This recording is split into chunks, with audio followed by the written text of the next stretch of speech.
The Pool Guy Podcast Show. The Pool Guy Podcast Show. The Pool Guy Podcast Show. Yeah! Hi, and welcome to the Pool Guy Podcast Show.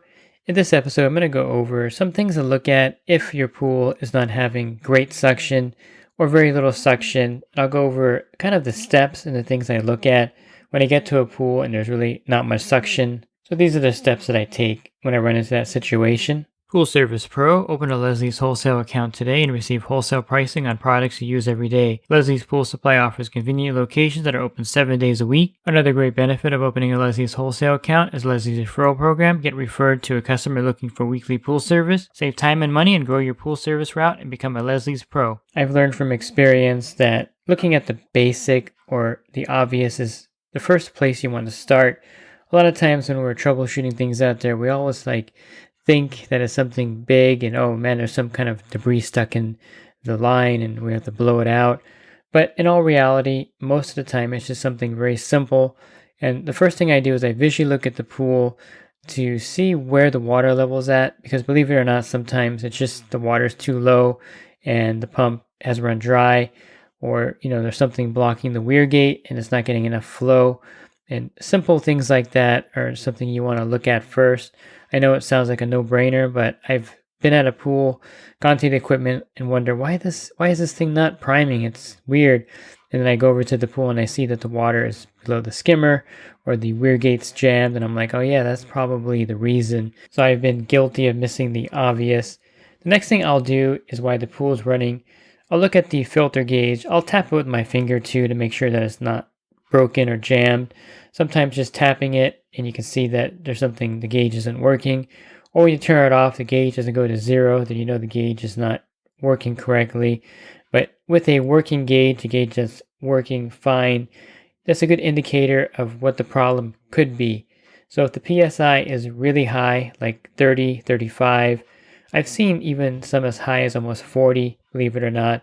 But usually if it's a little bit over 30, that's a good indicator that the filter is dirty. So if you have a sand filter, you want to backwash that and get the PSI back down.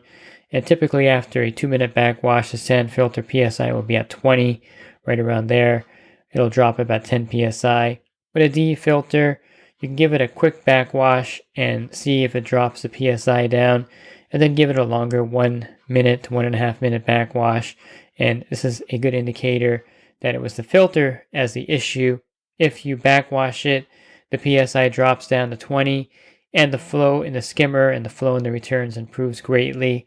Then the filter was simply dirty and it needed to be backwashed. With a single bullet cartridge filter, a lot of times just replacing that cartridge will make a big difference. Cartridge filter PSI varies from pool to pool. I know in Florida they have a pool group called 14 PSI, and that's what they consider to be the ideal starting PSI of a cartridge filter. But whatever the starting PSI on a single cartridge filter, when it goes up by 10 PSI, that's an indicator that the cartridge is, of course, pretty dirty. If you clean that cartridge and then it goes back up within a week, back up to 30 PSI or 25 PSI would probably be more realistic, then that cartridge probably is no good. And usually within 3 or 4 months they wear out, so you have to replace it. And this could just be the solution for you replacing that cartridge, and that could be all that's needed. With the 4 cartridge quad type filters, it's a little more difficult because the filter PSI really doesn't move on those filters. Now I've seen some that do move. It's not as common as the 4 cartridge filters that the PSI never moves, and there's no real indication that the filter's dirty, except you have really little flow in the pool. You can't backwash the cartridge filter, so the simplest thing to do is to take the lid off and then clean the cartridges. I wish someone would come up with a cartridge filter PSI gauge, or actually a gauge where the PSI moves in really small increments so you can actually tell if the 4 cartridge filters are dirty. But in most cases, there's no real indicator except taking it apart and cleaning it. And the main indicator is that there's really poor flow in the pool, and therefore one step to take in trying to solve the problem is cleaning the cartridges to make sure that that's not the issue. And then on occasion, the System 3, the Stay Right System 3 filters will actually indicate on the pressure gauge that the cartridges are dirty. I've had some System 3 filters where I actually see the PSI going up by like 8 PSI, indicating that they're dirty. So they'll go up to almost 30. But the other times I'll have a Stay Right System 3 filter where the pressure gauge doesn't move at all. But when I take it apart, the filters are really dirty. So it's one of those hit and miss type things with cartridge filters. In most cases, the flow will be the indication that the cartridges are dirty. And in a single cartridge filter, for sure the PSI is going to rise in that. There's a smaller surface area, and the gauge is a better indicator that you have to replace that cartridge or clean that cartridge, depending how old it is, to get the flow to the pool. So the first thing I start with is, of course, check the water level. Then I'll check the filter to make sure that's not the issue. Now, if the PSI is low, on the other hand, on the opposite end of the spectrum, let's say normally your pool's at 20 PSI and you get to that account and that pool's at 10 PSI or 8 PSI, that's a good indicator that there's something in the pump basket causing that. So I turn off the pump, check the basket to make sure that nothing is jammed in the little area in front of the impeller, because sometimes the baskets get a lot of debris there, and that'll cause the PSI to drop. I'll also check something very obvious, and this is if the skimmer basket is impacted with debris. Again, the obvious is first, and sometimes I'll get to a pool, I'll see the PSI is low, I'll take the pump lid off and mess with the impeller and be like, hey, why is it not pulling a lot of water in? And then I'll go over to the skimmer, which I should have done in the first place, and it's totally full of debris and no water is being pulled in. And that's kind of one of those duh moments also. So before I take the pump apart and look at the impeller, actually I don't take the pump apart, but I take the lid off and I may spin the impeller. Before I do that, I always go to the skimmer now with the pump running and check to make sure the skimmer basket is not full of debris, because that'll cause very similar symptoms of a clogged impeller because no water is getting pulled through the skimmer because there's too much debris, which is causing a lot of resistance to the pool pump. But if you check the skimmer, the basket's fine. You take the pump basket out and then get a screwdriver and just spin the impeller. And if you hear it start to gurgle, that's usually a good indicator that you got the debris out of there. On occasion, you have to pull the back of the motor off and check the impeller, physically check it and spin it. Sometimes there's some debris that gets stuck inside the impeller, and this causes it to stop running or spinning properly, and this causes the PSI to stay low. So on occasion, you may have to take the back of the motor off and inspect the impeller to make sure there's no actual debris jammed in there. I remember one time I had a Hayward Superflow 2 pump and it wasn't spinning. The impeller, it seemed like it just wasn't working well. The PSI was low. I did my little screwdriver trick and no debris was in there. It did gurgle and I was like, well, I solved it. Put everything back together, the lid back on, filled it with water. Still wasn't pulling water well.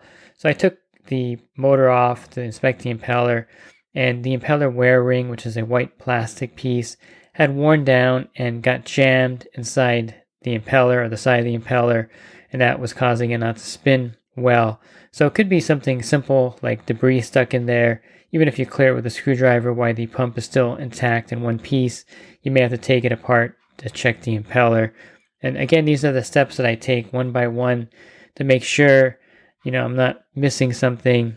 As simple as low PSI in the gauge means that there's something probably wrong with the impeller. And it could indicate a clogged line, of course, also. So that's why you want to check the pump impeller first, just to make sure that's not what is causing the issue. Another obvious cause is the pump O-ring or the pump lid O-ring is worn out, and this is letting a little bit of air in there, and this is not allowing the pump to fully fill with water. And so you can do one or two things if you suspect maybe the pump lid O-ring is worn out. You can actually see if it's worn. If you have like a whisper flow, sometimes it'll just fall right off of the top of the pump lid. That's an indicator that that's pretty worn out. Other times you're going to see like the larger pumps, like the Jandy Stealth, that O-ring will be a little stretched out and you have to replace that. Or it may just be really flat and not really round anymore. Then you would want to replace that. So you could do one or two things. You could just replace the O-ring right off the bat, or you can lube it up with magic lube and see if that causes it to get a better seal. And sometimes the pump will prime up better and then the PSI will go back up. So that's something else you want to check. But I always check the impeller first for some reason. Maybe I should be doing the pump lid first, but for some reason I always find that the impeller is clogged with debris. And then secondary to that, maybe the pump lid O-ring needs to be replaced or lubed up, and that seems to solve the problem. But you may do the step in the other direction. You may check the O-ring first and replace it, and then check the impeller, but I think I prefer checking the impeller first. If the PSI is still low and you've cleared the impeller and it's not the impeller causing the problem, then you want to move on to what could be obvious, and that's if there's a suction side cleaner, there may actually be something stuck in the cleaner causing not all the water to be pulled from the side port or from the skimmer. And this could be anything stuck in there. I've had golf balls in there, ping pong balls. I've had rodents stuck in there, lizards stuck in there, you name it. I've had pool toys, especially the ones where they dive and get, like the skinny ones, get sucked into a cleaner. And if there's something jammed in the mouth of the cleaner and the pool pump's trying to pull water, since there's something obstructing the cleaner, it's not going to be able to pull as much water as it should be pulling. If you can kind of picture that in your head, and that's why you're going to have low PSI, and maybe you'll see the pump priming and stopping and priming, and something as simple as something stuck in the suction side cleaner. Once you pull that out, and I've had a rodent stuck in a navigator before, it was really gross. I actually had to take the bottom apart, take the plate off, and then try to pull the rodent out, and typically it'll break in half, which is pretty gross and gruesome. I had a Zodiac G3 one time pick up a gopher, and it was stuck in the diaphragm, and for that one I just took the ring out and then popped the little white tube out, pushed the diaphragm out, and just unhooked it from the cleaner and threw the diaphragm away and put a new one on there, which is too gross to even try to get it out of there. So something like that, of course, it may run over, like someone's diving for stuff. There may be a rag in the pool or something like that, and it gets jammed in the cleaner, and this is what's causing the pool not to have suction. So once you've checked all of that and the pool still has low PSI, what I like to check is to make sure there's nothing stuck in the line itself. So I'll get my drain bladder, I'll put it on a garden hose, and I'll put it in the skimmer, and I'll turn it on. And then I'll take the pump lid off and I'll watch it to see if water actually goes all the way through. And if water is going through, filling up the pump, then it may not be a clog. It might be something like an air leak somewhere. Could even be an impacted skimmer, which happens sometimes. The line cracks. But typically, if water is getting through in a pretty good amount and it's filling up the pump, then there's nothing in the line. If there is something stuck in the line, a lot of times it's right at the Jandy valve. So that's something you can easily check by unscrewing the Jandy valve and then seeing if there's something stuck in there. And this is something that you can do pretty quickly. You just take those screws out and see if there's something stuck in the Jandy valve. Sometimes if you put it in spa mode, spa suction, I should say, and then you slowly bring it back to pool suction, sometimes that clog, whatever's in there will come out of there.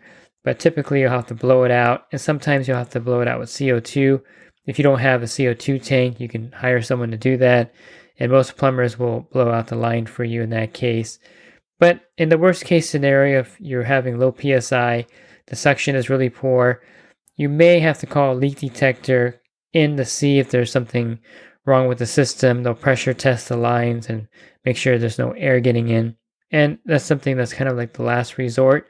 But that can happen, and sometimes the clog is very obvious. I was at a pool one time where they had a water balloon fight, a pretty massive one, and there's water balloons all over the deck. There's water balloons all in the pool. The skimmer basket was full of water balloons, and unfortunately, the skimmer basket had tipped over. For some reason, the rock had come out, and so all the water balloons actually went into the pipe, and that was a pretty obvious clog because the water balloons were stopping the flow to the pump.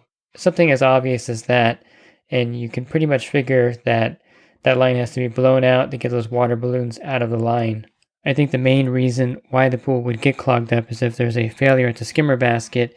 So I put a rock in the skimmer basket, or you get one that locks in, however you want to do it, to make sure the skimmer basket does not float and debris doesn't get past it into the line. The biggest thing I've seen clog up a pool after they blew it out with CO2 was a t-shirt. Someone, I guess, had a party, the skimmer basket came out, and the t-shirt got sucked into the skimmer, And that was a pretty big thing to get out of the line, but they were able to blow it out with the CO2 and it came out pretty good. And so that's something that just to be aware of, that a lot of times the clogs in the skimmer line are because either the automatic cleaner doesn't have a canister and maybe the cleaner picks up a pile of debris and that gets through into the skimmer line and clogs it up, or the skimmer basket kind of floats and comes out and then something gets past it and gets sucked into the skimmer. I even had a pool thermometer get sucked into the skimmer. I didn't know what it was or what was jammed in there, but when I looked in there I saw the top of the thermometer sticking out where the skimmer curves back down, and that was a tough one. That was a definite referral out to a professional plumber that was able to clear that line and get that the thermometer out of the pool. I don't really like those floating thermometers, the big ones, because they can get stuck in the skimmer under the right circumstances. Anything that can fit into the skimmer, I really don't like in the pool, because if anything can get into the skimmer, but I would say a clogged line is probably one of the least common things that happens. The most common is one of the things that I covered. So check all of those to make sure that that's not the problem. And in one of the rare cases, someone may be playing with the valves at the pool, and if the pool has a lot of valves by the equipment, someone may have turned a valve in a certain direction and you don't have a lot of skimmer suction. Maybe the main drain has some debris in there, and so that's what's causing a lot of the problem with the pool not having suction. A lot of times the main drain gets clogged up over the years with debris.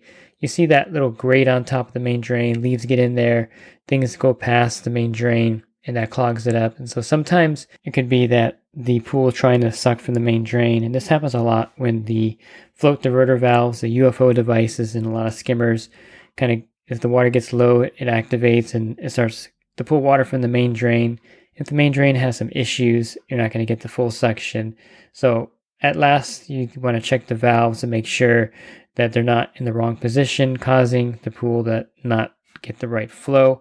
I've even had someone mess with the side port valve of a cleaner, and for whatever reason, they wanted to get it moving better. So they opened up the side port, or actually they closed off the skimmer, which opened up the side port even more. And this caused the pump to cavitate, have very little suction. It had the opposite effect they wanted, because in reality, you can't have the side port line wide open because the cleaner opening is tiny, and the 1.5 inch pipe or 2 inch pipe can't pull enough water through the head of the cleaner, automatic cleaner, suction side cleaner. So that will cause kind of that situation. And that's one of the obvious ones that I missed one time. I'm doing all my troubleshooting, and then I look at the valve and I see that they had the side port valve all the way open, meaning that the cleaner was on full suction, and it just doesn't work that way. So once I adjusted that down, it solved the problem. So look for the obvious, and then you go from there and just go down that list until you can find the reason why the pool has really poor suction. And if you're looking for other podcasts that I recorded, you can just go to my website, swimmingpoollearning.com, and on the banner, click on the podcast icon, and that'll take you to a drop-down menu where I have over 1,000 podcasts available. And you can listen to those at your leisure. If you're interested in the coaching program, you can learn more at poolguycoaching.com. Thanks for listening to this podcast. Have a great rest of your week, and God bless. Pool Service Pro. Open a Leslie's wholesale account today and receive wholesale pricing on products you use every day. Leslie's Pool Supply offers convenient locations that are open 7 days a week. Another great benefit of opening a Leslie's wholesale account is Leslie's referral program. Get referred to a customer looking for weekly pool service. Save time and money and grow your pool service route and become a Leslie's Pro.